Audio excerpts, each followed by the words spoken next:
y resulta que el escritor norteamericano Truman Capote cumplió 100 años de nacido. Y yo me quedé pensando, ¿y yo con quién voy a hablar del tema?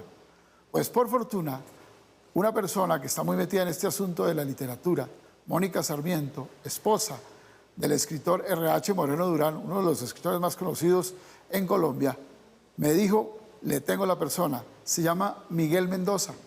Él escribió un libro sobre Truman Capote. Miguel, bienvenido a Red Noticias. Gracias, Gabriel, hablar de este titán de la literatura, este inmortal de las letras. Bueno, pues entremos de una vez en materia, a sangre fría.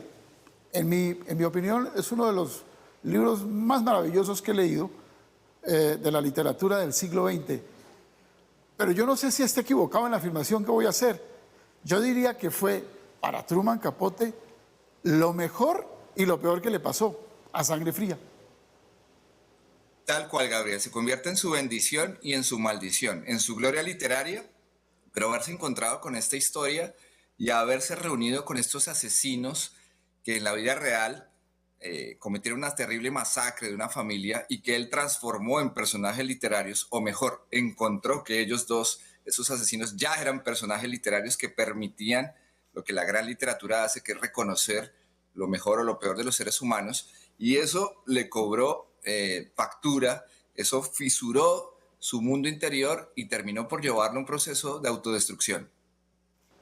¿No será que a él le dio como una especie de remordimiento con todo lo que sucedió? Es decir, logra esa obra cumbre, pero le da como un remordimiento el final de ellos y la manera como ese final se prolongó. ¿No le parece? Es que, es que mira el dilema. Tiene una obra maestra escrita, pero para que sea una obra maestra necesita el final perfecto. Y ese final perfecto, el cierre de esa historia, de esa investigación, de viajar y hablar con las familias, con personas cercanas a las víctimas y los victimarios, tiene que culminar con la ejecución de sus dos personajes.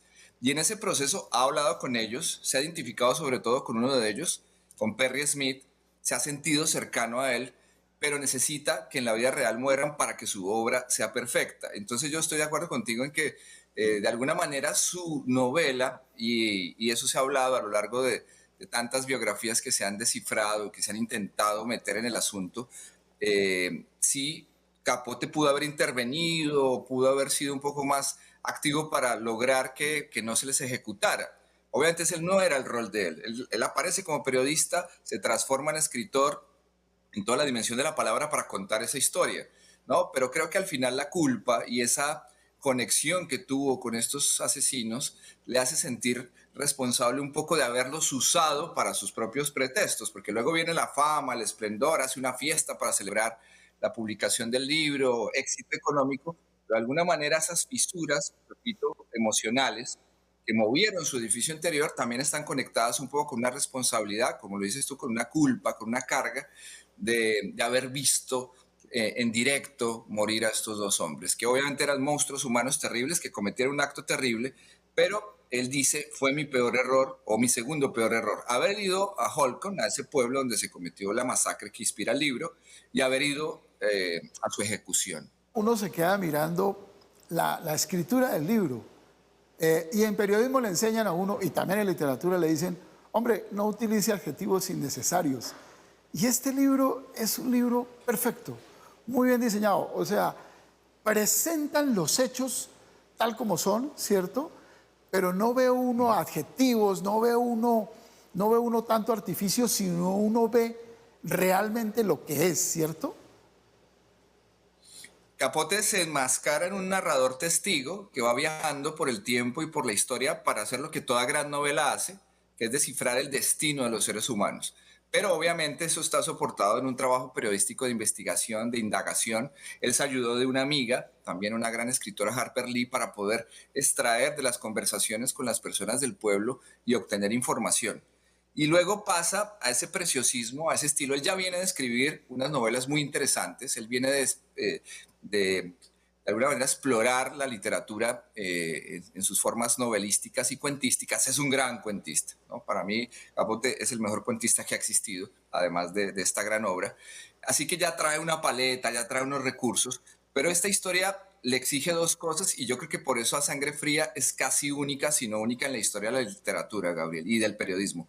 Es la única obra en donde se mezcla de forma perfecta lo que llamamos verosimilitud, la credibilidad de una historia y veracidad. Veracidad entendida desde el punto de vista del periodismo. Es decir, todo lo que se dice en A Sangre Fría es novelístico, es ficcional, pasa por el lenguaje con una descripción detallada, con una precisión, con una retórica perfecta, sin caer en ese exceso que tú dices que puede ser peligroso de los adjetivos, de calificar, pero a la vez iluminando la oscuridad, el secreto y simbolizando al final la condición humana por medio de una visión que va más allá de la crónica, ¿no?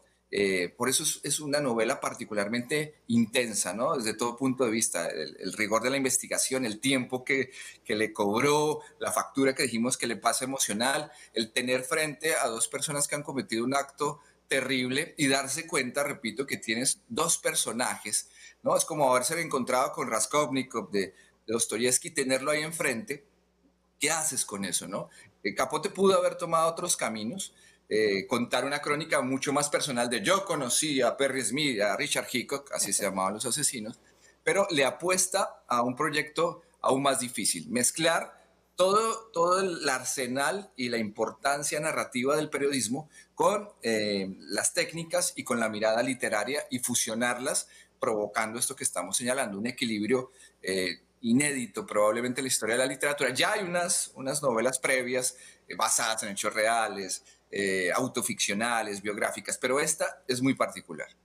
Bueno, y ahora que usted habla de los cuentos, hay uno buenísimo, Féretros tallados a mano, magistral. Yo creo que es de los Sí, mejores magistral. cuentos que yo haya leído y que uno quiere seguir leyendo para ver qué le sigue encontrando y le siguen encontrando cosas, ¿no?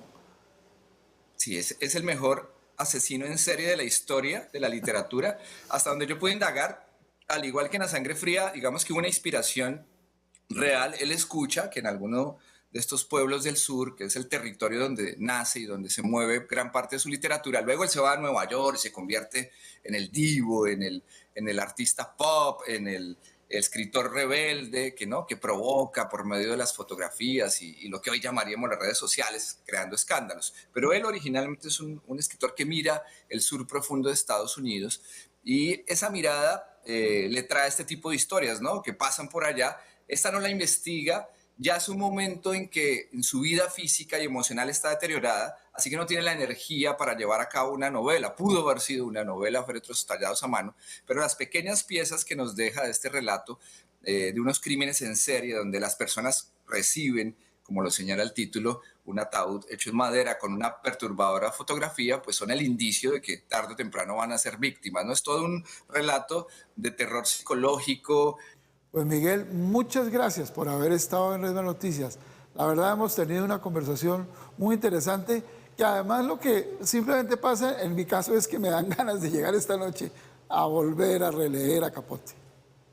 A leer a Capote. Lean sus primeras novelas que escribió muy joven, sus cuentos. No es una obra tan extensa y obviamente A Sangre Fría. Gracias, Gabriel.